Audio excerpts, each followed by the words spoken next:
ये कहानी है उस वक्त की जब धरती पर आइस एज फिर से वापस आ चुका है और हर एक चीज जैसे झील, नदियां, महासागर सब कुछ जमकर पत्थर बन चुकी थी और ठंड की वजह से हर एक जीव का खात्मा हो चुका था। और जो इंसान जिंदा बच गए थे वो एक ट्रेन पर बोर्ड कर चुके हैं जो एक अनंत सफर पर निकल चुकी है, क्योंकि अगर ये ट्रेन रुकी तो इसका इंजन हमेशा के लिए फ्रीज हो जाएगा और फिर इंजन को दोबारा स्टार्ट करना नामुमकिन हो जाएगा, जिससे ट्रेन के पैसेंजर्स भी ठंड की वजह से मारे जाएंगे। इस ट्रेन को इस तरह से डिजाइन किया गया था कि ये सभी बाधाओं को पार करते हुए लगातार रनिंग कर सके और इसके अंदर रहने के सभी इंतजाम किए गए थे। इसका मतलब ये ट्रेन ही इंसानों के लिए एकमात्र सेफ दुनिया थी। कहानी शुरू होती है ट्रेन के सबसे लास्ट कोच से, जहां गरीब और बीमार लोगों का एक बड़ा ग्रुप रहता था। तभी वहां ट्रेन के कुछ गार्ड्स आते हैं और सबको जमीन पर बैठने के लिए कहते हैं, लेकिन कर्टिस नाम का एक बंदा उनके ऑर्डर को फॉलो नहीं करता और वो खड़े होकर गौर से आगे वाले कोच के गेट को काउंट कर रहा होता है, जिससे हमें मालूम होता है कि कर्टिस आगे वाले कोच जहां अमीर लोग रहते थे वहां जाने की प्लानिंग कर रहा है। तभी गार्ड्स कर्टिस से कहते हैं कि अगर तुम जमीन पर नहीं बैठे तो मैं तुम्हें गोली मार दूंगा। इसके बाद एक गार्ड उन लोगों से कहता है कि तुम में से जिसे भी पियानो बजाना आता हो वो आगे आ जाएगा। तभी एक बूढ़ा आदमी अपना हाथ खड़ा करता है इस उम्मीद में कि उसे पियानो बजाने का काम मिल जाएगा और उसे इस कोच से निकालकर आगे वाले कोच में ले जाया जाएगा, जहां अमीर और पावरफुल लोग ऐसों आराम की जिंदगी जीते थे। लेकिन गार्ड उस बूढ़े आदमी के बीवी को अपने साथ ले जाने से मना कर देता है, जिससे वो बूढ़ा आदमी इस जॉब ऑफर को रिजेक्ट कर देता है क्योंकि वो अपनी पत्नी से अलग नहीं होना चाहता था। तभी वो गार्ड गुस्से में आता है और उसकी बीवी को जमीन पर गिराकर उसे पीटने लगता है और उस बूढ़े व्यक्ति को जबरदस्ती अपने साथ ले जाता है। यहाँ से हमें मालूम होता है कि गार्ड्स इन गरीब लोगों पर बहुत जुल्म किया करते थे और इन्हें ट्रेन के सबसे लास्ट बोगी में कैद करके रखा जाता था। तभी कर्टिस का दोस्त एल्गर कर्टिस से कहता है कि यही सही वक्त है हमारे प्लान को अंजाम देने का, क्योंकि मैं इस जुर्म को और बर्दाश्त नहीं कर सकता। और यहाँ से ऐसा प्रतीत होता है कि लास्ट कोच के सभी लोगों ने मिलकर गार्ड्स से लड़ने का एक प्लान बना लिया है ताकि वो गार्ड्स को मारकर इस पूरे ट्रेन पर अपना कब्जा कर सके। गार्ड्स उन लोगों को खाने के लिए रोज एक प्रोटीन बार देते थे जिसका टेस्ट काफी खराब होता था, लेकिन उन लोगों के पास इस बार को खाने के अलावा और कोई चॉइस नहीं था। तभी कर्टिस को अचानक अपने प्रोटीन बार में एक सीक्रेट मैसेज मिलता है जिसमें एक ऑपरेटर का पता लिखा हुआ था और कर्टिस अच्छे से जानता था कि अगर इस ट्रेन पर कब्जा करना है तो इस ऑपरेटर तक पहुंचना बहुत जरूरी है, क्योंकि इसी ऑपरेटर ने इस ट्रेन के गेट लॉक सिस्टम को डिजाइन किया था और अगर ये ऑपरेटर कर्टिस के टीम में शामिल हो जाता है तो हर एक कोच का दरवाजा आसानी से खोला जा सकता था। रात में जब सभी लोग अपने अपने स्लीपर में आराम कर रहे होते हैं तभी अचानक वहां गार्ड्स आते हैं और सभी लोगों को फौरन हॉल में खड़ा करवा देते हैं और सभी छोटे बच्चों को पकड़कर आगे कर देते हैं। तभी सामने वाले कोच का दरवाजा खुलता है और वहां से एक लेडी आती है जिसका नाम कैथरीन होता है। कैथरीन बारी बारी सभी बच्चों के हाइट का मेजरमेंट लेती है और एक बच्चे को अपने साथ ले जाने के लिए चुन लेती है। तभी कैथरीन की नजर भीड़ में खड़ी एक औरत पर पड़ती है जिसका नाम तान्या होता है और तान्या को देखकर कैथरीन समझ जाती है कि जरूर उसने किसी बच्चे को अपने पीछे छुपा रखा है। और कैथरीन जैसे ही तान्या की तलाशी लेने के लिए आगे बढ़ती है वैसे ही तान्या अपने बेटे को यहाँ से दूर भाग जाने के लिए कहती है जो तान्या के पीछे छुपा हुआ था। लेकिन गार्ड तान्या के बेटे को पकड़ लेते हैं और तान्या को बहुत मारते हैं। इसके बाद कैथरीन तान्या के बेटे और एक दूसरे बच्चे को अपने साथ ले जाने लगती है। तभी उस दूसरे बच्चे का बाप जिसका नाम पीटर था वो गुस्से में एक जूता कैथरीन की तरफ दे मारता है और जूता सीधा कैथरीन के सर पर जा लगती है, जिससे कैथरीन के सर से ब्लीडिंग होने लगती है। ये देखकर गार्ड्स पीटर को अपने हिरासत में ले लेते हैं और उसे ऐसी सजा देते हैं जिससे वहां मौजूद सभी लोगों की रूह कांप जाती है। गार्ड्स का मुखिया पहले पीटर के हाथ पर एक खास लेप लगाता है और फिर ट्रेन के एक होल को खोलकर उसमें पीटर का हाथ घुसा देता है और होल को 7 मिनट के लिए टाइटली सीज कर देता है, जिससे पीटर का हाथ ट्रेन के बाहर निकल जाता है और ठंड के कारण उसका हाथ जमने लगता है। इस दौरान इस ट्रेन की मैनेजर आती है जिसका नाम मेसन होता है और मेसन सबको चेतावनी देती है कि अगर किसी ने दोबारा ऐसी हरकत की और बिलफोर्ड के किसी भी आदमी को हाथ लगाया तो उसका अंजाम पीटर से भी खतरनाक होगा। दरअसल बिलफोर्ड इस ट्रेन का ओनर होता है और बिलफोर्ड ने ही इस ट्रेन के इमॉर्टल इंजन को अपने हाथों से बनाया था और इस ट्रेन पर हर एक चीज बिलफोर्ड के इशारे पर ही चलती थी और ये सभी गार्ड्स बिलफोर्ड के लिए ही काम करते थे। 7 मिनट पूरा होने के बाद गार्ड पीटर के हाथ को बाहर निकालता है जो जमकर पूरी तरह से पत्थर हो चुका था। फिर गार्ड एक हथौड़ा लाता है और उसके जमे हुए हाथ पर जोर से मारता है जिससे पीटर का वो हाथ टूटकर शरीर से अलग हो जाता है, जिसे देखकर सभी के रोंगटे खड़े हो जाते हैं। ये सब देखकर कर्टिस बहुत दुखी हो जाता है और वो ठान लेता है कि वो हर एक जुल्म का बदला बिलफोर्ड से लेगा। शाम होते ही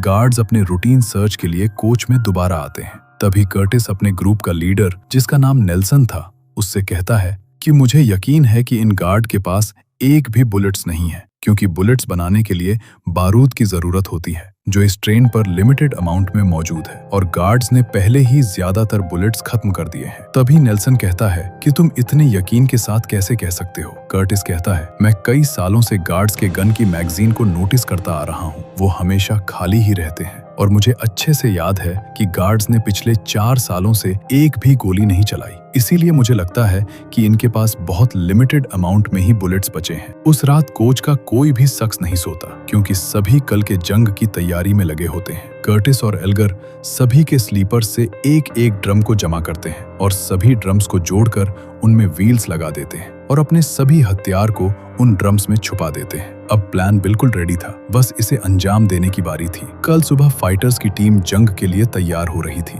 तभी वहां एल्गर भागते हुए आता है और कहता है कि हमें जल्दी से अपना हथियार छुपाना होगा क्योंकि गार्ड्स हमारे कोच की तरफ आ रहे हैं। ये सुनकर पूरे कोच में अफरा तफरी मच जाती है और गार्ड्स के आने से पहले सभी लोग मिलकर ड्रम्स को भीड़ के बीच छुपा लेते हैं। तभी कर्टिस देखता है कि गार्ड्स ने आगे वाले कोच के दरवाजे को खुला छोड़ दिया है, जिससे वो समझ जाता है कि यही सही मौका है हमला करने का। कर्टिस दौड़कर एक गार्ड के पास जाता है और उसके गन के ट्रिगर को दबा देता है, लेकिन गन फायर नहीं होती, जिससे लोग समझ जाते हैं कि गार्ड्स के पास एक भी बुलेट्स नहीं है। और तभी एल्गर सभी लड़ाकों को अटैक करने का ऑर्डर देता है और देखते ही देखते वहां गार्ड्स और नेल्सन के आदमियों के बीच फाइट शुरू हो जाती है। इसके बाद सभी लोग उन ड्रम्स को आगे वाले कोच में धक्का देते हैं ताकि सामने वाले कोच के दरवाजे को ब्लॉक किया जा सके। कर्टिस अपनी सेना को लीड करते हुए आगे बढ़ता है और गार्ड्स को बारी बारी करके खत्म करने लगता है। कर्टिस की आर्मी लगातार 2 कोचेस पर अपना कब्जा कर लेती है।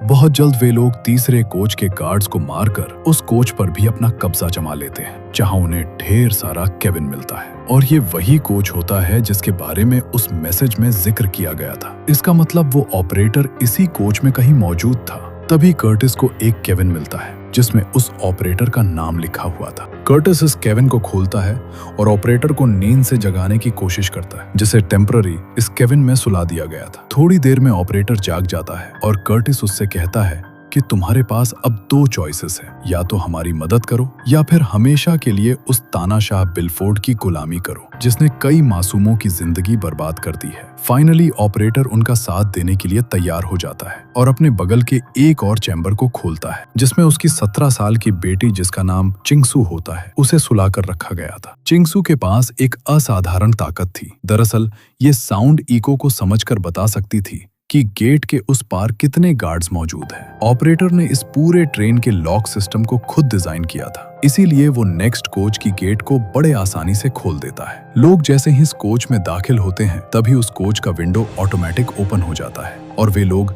17 सालों में पहली बार बाहरी दुनिया को देख पाते हैं और पहली बार उन्हें सूर्य की किरणों को एहसास करने का मौका मिलता है, जिससे लोग काफी खुश हो जाते हैं। लेकिन कर्टिस अपनी ग्रुप को फोकस रहने के लिए कहता है और सभी को आगे बढ़ने का ऑर्डर देता है। ऑपरेटर अगले कोच के दरवाजे को भी बड़ी आसानी से खोल देता है, जहां कर्टिस को अपना पुराना साथी पॉल मिलता है, जिसे गार्ड्स ने कई साल पहले प्रोटीन बार बनाने के काम पर लगा दिया था। और ये वही कोच होता है जहां प्रोटीन बार्स को बनाया जाता था। पॉल कर्टिस को इस प्रोटीन बार की काली सच्चाई बताता है और कर्टिस को प्रोडक्शन मशीन के अंदर झांकने के लिए कहता है और जैसे ही कर्टिस की नजर मशीन के अंदर पड़ती है वैसे ही उसकी चीख निकल जाती है। मशीन के अंदर बहुत सारे कीड़ों को मिक्सर में पीसा जा रहा था और इन्हीं कीड़ों से इन प्रोटीन बार्स को तैयार किया जा रहा होता है। इसका मतलब 17 सालों से इन लोगों को कीड़ों से बने हुए खाने को खिलाया जा रहा था और ये देखकर कर्टिस का खून खौल जाता है। फिर कर्टिस पॉल से उस मैसेज के बारे में पूछता है जिसे प्रोटीन बार के अंदर छुपाकर भेजा गया था,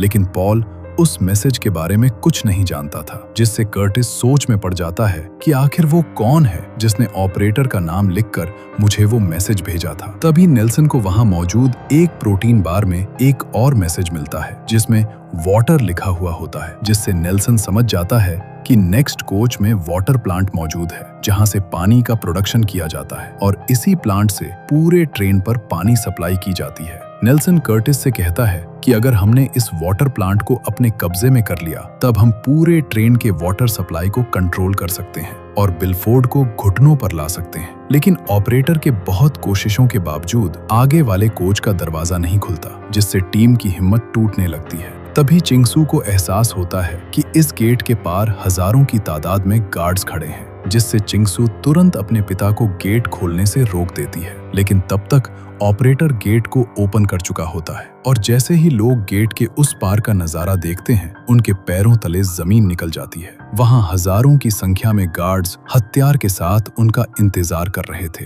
तभी कर्टिस अपने सेना को हिम्मत देता है और एल्गर सभी महिलाओं और बच्चों को पीछे कर देता है। इसके बाद वहां एक भीषण युद्ध चालू हो जाता है और ये फाइट कई घंटों तक चलती है, जिसमें कई लोग मारे जाते हैं और पूरा कोच खून से लाल हो जाता है। तभी वहां एक गार्ड लाउडस्पीकर से लोगों को सूचना देता है कि एकातेरिना ब्रिज आने वाला है, जिसे सुनकर सभी लोग खुश हो जाते हैं और एक पल के लिए वक्त जैसे थम सा जाता है। दरअसल ये ट्रेन दुनिया की चक्कर काट रही थी और एकातेरिना ब्रिज आने का मतलब था कि 1 साल बीत चुका है और आज न्यू ईयर का दिन है। इसीलिए सभी लोग फाइट रोककर एकातेरिना ब्रिज के खूबसूरत नजारे को देखने लगते हैं और न्यू ईयर का जश्न मनाने लगते हैं। अचानक सभी लोगों की नजर सामने ट्रैक पर जमे हुए आइस ब्लॉक पर पड़ती है, जिसे देखकर सभी डर जाते हैं और इम्पैक्ट के लिए तैयार हो जाते हैं। ट्रेन कई बार उन जमे हुए आइस ब्लॉक से टकराती है, जिससे ट्रेन के डीरेल होने का खतरा बढ़ जाता है।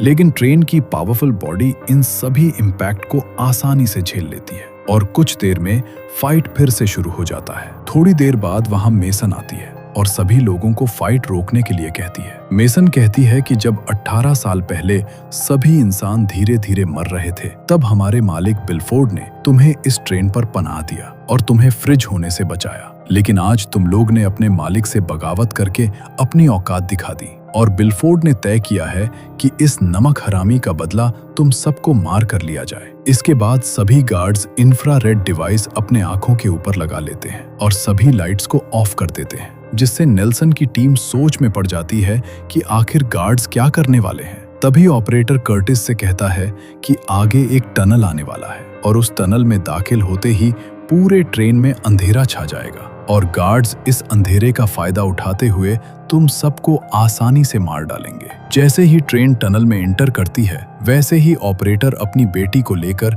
एक केबिन में छुप जाता है और कर्टिस अपने सभी लोगों से जमीन पर बैठ जाने के लिए कहता है, क्योंकि अंधेरे की वजह से उन्हें कुछ दिखाई नहीं दे रहा था। लेकिन गार्ड्स इंफ्रारेड डिवाइस के कारण सब कुछ साफ साफ देख पा रहे थे और वो एक एक करके नेल्सन के सभी आदमियों को मारने लगते हैं। लेकिन कर्टिस अपनी चालाकी दिखाता है और एक बच्चे को वापस सबसे पीछे वाले बोगी में भेज देता है, ताकि वो बच्चा वहां मौजूद बाकी लोगों को मदद के लिए बुला सके। वो बच्चा दौड़कर सबसे पीछे वाले बोगी में जाता है और सभी लोगों से मसाल जलाने के लिए कहता है। इसके बाद बच्चे, बूढ़े और औरतें सभी जोश में मशाल लेकर जंग की तरफ भागते हैं। यहाँ तक कि पीटर, जो अपना एक हाथ खो चुका था, वो भी पूरे जोश में लड़ने के लिए भागता है और देखते ही देखते वहां ढेर सारे लोग मसाल के साथ पहुंच जाते हैं, जिससे वहां अंधेरा खत्म हो जाता है और नेल्सन के लड़ाके फिर से गार्ड्स पर हावी होने लगते हैं। गार्ड्स को हारता देख मेसन चुपके से भागने की कोशिश करती है, लेकिन कर्टिस उसे भागते हुए देख लेता है और एक चाकू फेंककर उसके पैर में मारता है, जिससे मेसन घायल हो जाती है। कर्टिस जैसे ही मेसन को पकड़ने के लिए आगे बढ़ता है, वैसे ही उसकी नजर एल्गर पर पड़ती है, जिसे गार्ड्स के लीडर ने अपने कंट्रोल में कर लिया था और वो एल्गर को मारने वाला था, जिससे कर्टिस सोच में पड़ जाता है, क्योंकि अगर वो एल्गर को बचाने गया तो मेसन उसके हाथ से निकल जाएगी और अगर मेसन को पकड़ लिया गया तो बिलफोर्ड तक पहुंचना बहुत आसान हो जाएगा। इसीलिए कर्टिस अपने दोस्त को मरता हुआ छोड़कर मेसन को पकड़ने के लिए आगे बढ़ जाता है और मेसन को धर दबोचता है। थोड़ी देर में ट्रेन उस टनल को पार कर जाती है, जिससे ट्रेन में फिर से रोशनी भर जाती है। लेकिन इस लड़ाई में नेल्सन के कई आदमी मारे गए थे और कर्टिस ने भी अपने सबसे जिगरी यार एल्गर को खो दिया था। इसलिए कर्टिस गुस्से में मेसन को टॉर्चर करने लगता है और उससे कहता है कि तुम्हें बिलफोर्ड को यहाँ बुलाना होगा, नहीं तो मैं तुम्हें जान से मार दूंगा। तभी मेसन कहती है कि तुम चाहे जो भी कर लो, बिलफोर्ड यहाँ कभी नहीं आएगा, लेकिन मैं तुम्हें बिलफोर्ड के पास लेकर जा सकती हूँ। आगे बढ़ने से पहले सभी लोग थोड़ा आराम करने के लिए रुक जाते हैं। तभी नेल्सन कर्टिस के पास आता है और कहता है कि हमारे ज्यादातर लड़ाके मारे जा चुके हैं और ऐसा ही चलता रहा तो हम बहुत जल्द खत्म हो जाएंगे। तभी कर्टिस कहता है कि इस मुकाम तक आकर हम हार नहीं मान सकते, इसीलिए मैंने फैसला किया है कि आगे की लड़ाई मैं अकेले ही लड़ूंगा, क्योंकि मैं बाकी लोगों की जान को जोखिम में नहीं डालना चाहता। कल सुबह कर्टिस अपना एक छोटा सा टीम बनाता है जिसमें कुल 6 लोग होते हैं। तान्या और पीटर भी इस टीम का हिस्सा थे, क्योंकि वो किसी भी कीमत पर अपने बच्चे को ढूंढना चाहते थे जिसे कैथरीन अपने साथ लेकर गई थी। टीम ने मेसन के हाथों को टाइटली चेन से बांध दिया था और वे मेसन के एक्सेस का यूज करके नेक्स्ट कोच का दरवाजा खोल लेते हैं। ये कोच एक नर्सरी कोच होती है जहां ढेर सारी सब्जियां और फल उगाई जा रही थी। और जैसे ही वो अगले कोच में पहुंचते हैं, उन्हें एक बड़ा सा एक्वेरियम दिखता है। फिर एक वेटर उन सभी को मछलियों का एक स्वादिष्ट डिश परोसता है, जिसे खाकर वे सभी उसके स्वाद में डूब जाते हैं, क्योंकि 17 सालों में पहली बार उन्होंने प्रोटीन बार के अलावा कोई दूसरी चीज खाई थी। और मेसन जैसे ही वो डिश खाने लगती है, वैसे ही कर्टिस उसके डिश को जमीन पर गिरा देता है और उसे वो प्रोटीन बार खाने के लिए कहता है। इसके बाद टीम अगले कोच की तरफ बढ़ जाती है, जिसमें एक स्कूल बना होता है जहां ढेर सारे बच्चे बैठकर अपनी क्लास कर रहे होते हैं और एक फीमेल टीचर उन सभी को इस ट्रेन के बारे में बता रही होती है। उन बच्चों को देखकर तान्या और पीटर बहुत एक्साइटेड हो जाते हैं और उन स्टूडेंट्स में अपने बच्चे को ढूंढने लगते हैं, लेकिन वहां उनका बच्चा नहीं मिलता। तभी वहां बच्चों का मिड डे मील बांटने के लिए कुछ गार्ड्स आते हैं और सभी बच्चों को एक एक उबला हुआ अंडा देते हैं। गार्ड्स कर्टिस और उनके लोगों को भी एक एक अंडा देता है और इसके बाद गार्ड्स अंडों की रेडी लेकर वाटर प्लांट वाली बोगी में पहुंच जाते हैं, जहां नेल्सन और बाकी लोग रुके हुए थे। तभी कर्टिस नोटिस करता है कि उसके एग में एक मैसेज छुपा है और वो जैसे ही मैसेज को पढ़ता है, उसके होश उड़ जाते हैं, क्योंकि उस मैसेज में ब्लड लिखा हुआ था, जिससे कर्टिस समझ जाता है कि अब उन पर हमला होने वाला है। फिर तभी गार्ड्स अंडों की रेडी से गन्स को निकालते हैं जो अंडों के नीचे छुपा कर रखी गई थी और वाटर प्लांट में मौजूद नेल्सन के सभी आदमियों को एक एक करके शूट कर देते हैं। वहीं स्कूल वाली बोगी में वो फीमेल टीचर भी अपनी छुपी हुई गन निकाल लेती है और कर्टिस के ग्रुप पर ताबड़तोड़ गोलियां चलाने लगती हैं, जिससे पीटर मारा जाता है। लेकिन कर्टिस का एक फाइटर एक चाकू फेंककर उस फीमेल टीचर को मौत के घाट उतार देता है और बाकी लोगों की जान बचा लेता है। तभी उस स्कूल में लगे हुए एक मॉनिटर पर वाटर प्लांट के सीसीटीवी कैमरा की लाइव फुटेज प्ले होने लगती है, जिसमें कर्टिस देखता है कि एक गार्ड जिसका नाम डार्विन था, वो नेल्सन को बंदी बना लेता है और कर्टिस के आंखों के सामने ही नेल्सन को शूट कर देता है। दरअसल डार्विन बिलफोर्ड का सबसे बेहतरीन गार्ड था और इसे बिलफोर्ड ने नेल्सन और बाकी लोगों को खत्म करने के लिए भेजा था, ताकि कर्टिस बिल्कुल अकेला और हेल्पलेस हो जाए। ये देखकर कर्टिस का खून खौल जाता है और वो उस फीमेल टीचर की गन उठाकर सीधा मेसन के सर पर शूट करता है, जिससे मेसन मारी जाती है और इसके बाद कर्टिस अपने टीम के साथ आगे बढ़ जाता है। तभी भागते भागते कर्टिस अमीरों वाले कोचेज में पहुंच जाता है, जहां वो देखता है कि यहाँ हर एक शख्स के लिए एक प्राइवेट रूम है, जहां ऐसो आराम की सारी सुविधा मौजूद है। नेक्स्ट कोच में टीम को एक आलीशान रेस्टोरेंट मिलता है, जहां अमीर लोग बैठकर मजे से दावत उड़ा रहे थे। कर्टिस अपने साथियों के साथ आगे वाली बोगी में भागता है। तभी वहां डार्विन आता है और उस जगह पर कर्टिस के आदमियों को ढूंढने लगता है। मौके का फायदा उठाते हुए कर्टिस का एक फाइटर डार्विन पर पीछे से हमला कर देता है, लेकिन डार्विन अपनी चालाकी से उस फाइटर को मौत के घाट उतार देता है। तभी तान्या और कर्टिस भी डार्विन पर टूट पड़ते हैं, पर डार्विन अपने गन से तान्या को शूट करके उसे घायल कर देता है और वो कर्टिस को भी मारकर बेहोश कर देता है और इसके बाद वो ऑपरेटर और उसकी बेटी को ढूंढने लगता है और बहुत जल्द उसे ऑपरेटर एक पैसेंजर के पीछे छुपा हुआ मिल जाता है। डार्विन ऑपरेटर को मारने ही वाला होता है, तभी चिंगसू चुपके से एक कमरे से बाहर निकलती है और एक चाकू से डार्विन को मारकर उसे घायल कर देती है और फिर ऑपरेटर डार्विन का गला घोंटकर उसे मौत के घाट उतार देता है। जब कर्टिस को होश आता है तब वो देखता है कि तान्या घायल पड़ी है और वो उससे कुछ कहने की कोशिश कर रही है। तान्या कर्टिस को अपने बेटे की तस्वीर देती है और कहती है कि वादा करो तुम मेरे बेटे को बिलफोर्ड के चुंगल से छुड़ा कर रहोगे, और ये कहकर तान्या दम तोड़ देती है। अब कर्टिस के टीम में सिर्फ 3 लोग बचते हैं और वो तीनों बिना वक्त गवाए आगे बढ़ जाते हैं। वे लोग जैसे ही अगले कोच में पहुंचते हैं वे देखते हैं कि वहां एक ग्रैंड पार्टी चल रही है और लोग पूरी तरह से नशे में चूर हैं। इसके बाद कर्टिस इंजन कोच तक पहुंच जाता है जहां ढेर सारे इंजीनियर्स का एक ग्रुप बैठकर ट्रेन को ऑपरेट कर रहे होते हैं और बहुत जल्द कर्टिस उस चैम्बर तक पहुंच जाता है जहां बिलफोर्ड रहा करता था। कर्टिस ऑपरेटर से कहता है कि जल्द से जल्द इस दरवाजे को खोल दो, लेकिन ऑपरेटर ऐसा करने से साफ इनकार कर देता है और वो कहता है कि मैं इस दरवाजे को नहीं खोल सकता क्योंकि इस दरवाजे को बिलफोर्ड ने खुद डिजाइन किया है, जिसे बाहर से खोलना नामुमकिन है। और ये सुनकर कर्टिस बहुत फ्रस्ट्रेट हो जाता है और जोर जोर से दरवाजे को पीटने लगता है। तभी ऑपरेटर कर्टिस को शांत करता है और उसे एक एग्जिट गेट की तरफ इशारा करके कहता है कि क्यों ना हम इस एग्जिट गेट को खोलकर ट्रेन से बाहर निकल जाएं और बाहर जाकर रहने के लिए एक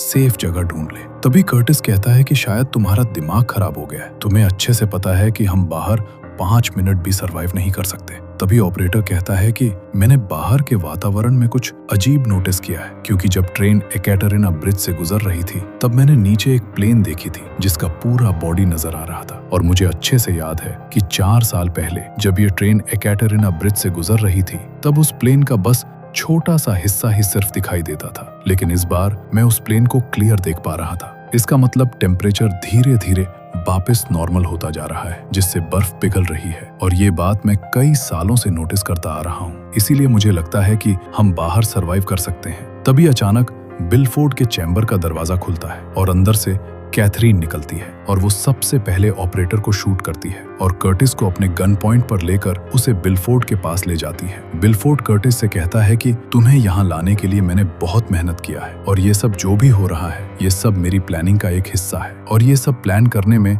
नेल्सन ने मेरा बहुत साथ दिया। मैंने ही नेल्सन से कहा था कि लोगों के अंदर में बगावत की आग भड़का दो, और वो सभी मैसेजेस जो तुम्हें मिले थे वो किसी और ने नहीं, मैंने ही भेजा था। और जब मेरा काम हो गया तो मैंने नेल्सन को भी रास्ते से हटा दिया। तुमसे एक आर्मी खड़ी करवा कर जंग छेड़ना और तुम्हें किसी तरह इंजन रूम तक बुलाना, ये सब मेरा ही रचा हुआ एक षड्यंत्र था। और मैंने गार्ड्स को सख्त आदेश दिया था कि इस जंग में कर्टिस को एक खरोच तक नहीं आनी चाहिए। ये सब बातें सुनकर कर्टिस हैरान रह जाता है और बिलफोर्ड से पूछता है कि तुम मुझे अकेले पकड़कर यहाँ तक ला सकते थे जिससे तुम्हारे गार्ड्स को अपनी जान नहीं गंवानी पड़ती, लेकिन तुमने ये जंग क्यों करवाई और अपने ही गार्ड्स को मरने क्यों दिया? तभी बिलफोर्ड कहता है कि 18 साल पहले जब ये ट्रेन स्टार्ट हुआ था तब मैंने इस ट्रेन पर हजारों लोगों को पनाह दिया, इस उम्मीद में कि लोग यहाँ एक अच्छी सोसाइटी बनाएंगे और मेरे बनाए नियमों का पालन करेंगे। लेकिन ये मेरी गलतफहमी थी। कई लोगों ने मुझसे ही बगावत करना शुरू कर दिया और बगावत करने वाले लोगों में से हमारे गार्ड्स भी शामिल थे, और आज भी कई गार्ड्स मुझे मारकर मेरा सत्ता हत्याना चाहते हैं, और ये बात मैंने पहले ही भांप ली थी। इसीलिए मैंने तुम्हारे लोगों और गार्ड्स के बीच जंग करवाई ताकि ट्रेन की आबादी कम हो जाए। और इस ट्रेन पर ज्यादातर लोग ऐसे हैं जो किसी काम के नहीं हैं और वो बस इस ट्रेन के रिसोर्सेज को खत्म कर रहे हैं और आराम की जिंदगी गुजार रहे हैं। ऐसा ही चलता रहा तो एक दिन सभी रिसोर्सेज खत्म हो जाएंगे और इंसानियत का नामो निशान मिट जाएगा। इसीलिए मैं चाहता हूँ कि इस ट्रेन पर मौजूद बेकार लोगों को खत्म कर दिया जाए और कुछ चुनिंदा और एलाइट लोगों को ही जिंदा रखा जाए ताकि हम एक अच्छी सोसाइटी बसा सकें। बिलफोर्ड कर्टिस के सामने अपनी सत्ता देने का प्रपोजल रखता है और कहता है कि मैं तुम्हें कई सालों से नोटिस करता आ रहा हूं और मुझे लगता है कि तुम मेरी पोजीशन लेने के लिए सबसे बेहतर इंसान हो, क्योंकि मैं बूढ़ा हो चुका हूं और मैं चाहता हूं कि मेरे बाद तुम इस ट्रेन को ऑपरेट करो। इसके बाद बिलफोर्ड अपने गार्ड्स जो सबसे पीछे वाले कोच पर मौजूद थे उन्हें एक फोन कॉल करता है और उस बोगी में मौजूद बचे हुए सभी गरीब लोगों को मारने का ऑर्डर देता है, और इसके बाद गार्ड सभी लोगों को गोलियों से भून देते हैं। बिलफोर्ड गोलियों की आवाज कर्टिस को भी सुनाता है, लेकिन उस वक्त तक कर्टिस के मन में सत्ता की लालच आ चुकी थी। वहीं हम ऑपरेटर को देखते हैं जो गोली लगने की वजह से बुरी तरह घायल हो चुका था। तभी वहां डार्विन पार्टी कर रहे लोगों को लेकर आ जाता है। दरअसल डार्विन उस वक्त मरा नहीं था, बल्कि मरने का सिर्फ एक्टिंग कर रहा था। इसके बाद वो सभी लोग ऑपरेटर पर टूट पड़ते हैं, लेकिन ऑपरेटर पूरी ताकत से उन्हें रोकने की कोशिश करता है और इतने वक्त में चिंगसू उस एग्जिट गेट पर एक विस्फोटक लगा देती है जो उसने अपने हाथों से बनाया था। लेकिन चिंगसू के पास माचिस नहीं होता जिससे वो विस्फोटक में आग लगा सके। तभी उसे याद आता है कि कर्टिस के पास एक माचिस मौजूद है और इसके बाद चिंगसू बिलफोर्ड के चैम्बर को खोलने की कोशिश करने लगती है। तभी कैथरीन को बाहर से कुछ आवाज आता है, जिससे कैथरीन बाहर चेक करने के लिए जाती है और दरवाजा जैसे ही खुलता है वैसे ही चिंगसू छुपकर कैथरीन पर हमला करती है और उसे मारकर बेहोश कर देती है। फिर चिंगसू सीधा कर्टिस के पास जाती है और उससे माचिस मांगती है, लेकिन कर्टिस चिंगसू को पीछे हटा देता है क्योंकि कर्टिस उस वक्त गहरी सोच में था कि वो बिलफोर्ड के सत्ता को अपना ले या फिर अपने लोगों पर हुए जुल्म का बदला ले। तभी चिंगसू नोटिस करती है कि उसके कदमों के नीचे कोई शख्स मौजूद है और जैसे ही वो फ्लोर हटाकर नीचे देखती है उसे वहां तान्या का बेटा दिखाई देता है जो मशीनों के बीच एक शंकरी सी जगह पर बैठकर इंजन को ऑपरेट कर रहा था, जिसे देखकर कर्टिस दंग रह जाता है। तभी बिलफोर्ड कहता है कि ट्रेन के ज्यादातर पार्ट्स अब खराब होते जा रहे हैं और इस ट्रेन के अंदर नए पार्ट्स का प्रोडक्शन करना बिल्कुल संभव नहीं है। इसीलिए मैंने छोटे बच्चों को चुना ताकि वो इस जगह पर आसानी से फिट होकर मैनुअली मशीन्स को चला सके। ये सुनकर कर्टिस के आंखों में आंसू आ जाता है और वो बिलफोर्ड को गुस्से में पीटने लगता है और बिलफोर्ड से कहता है कि फौरन इन बच्चों को मशीन से बाहर निकालो। लेकिन बिलफोर्ड ऐसा करने से साफ साफ इनकार कर देता है और कहता है कि इन बच्चों को निकालने के लिए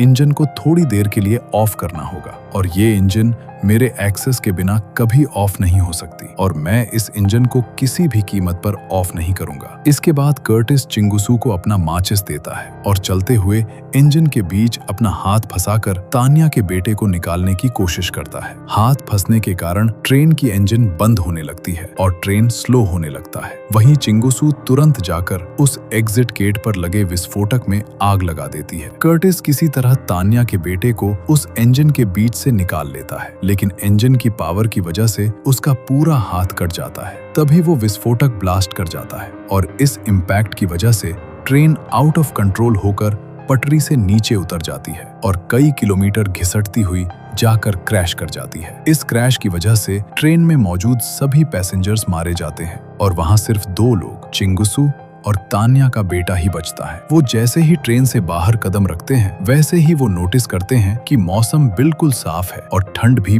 बेहद कम हो चुकी है। तभी उनकी नजर पहाड़ियों पर मौजूद एक पोलर बेयर पर पड़ती है, जिससे वो समझ जाते हैं कि बिलफोर्ड ने ट्रेन के सभी पैसेंजर्स को इतने सालों से अंधेरे में रखा था कि दुनिया के सभी जीव पूरी तरह से खत्म हो चुके हैं। बल्कि सच्चाई कुछ और थी और ये कहानी यहीं खत्म हो जाती है। कहानी कैसी लगी कमेंट्स में बताइए और ऐसे ढेर सारे इंटरेस्टिंग स्टोरीज के लिए चैनल को सब्सक्राइब कीजिए। मिलते हैं एक और दिलचस्प टॉपिक के साथ।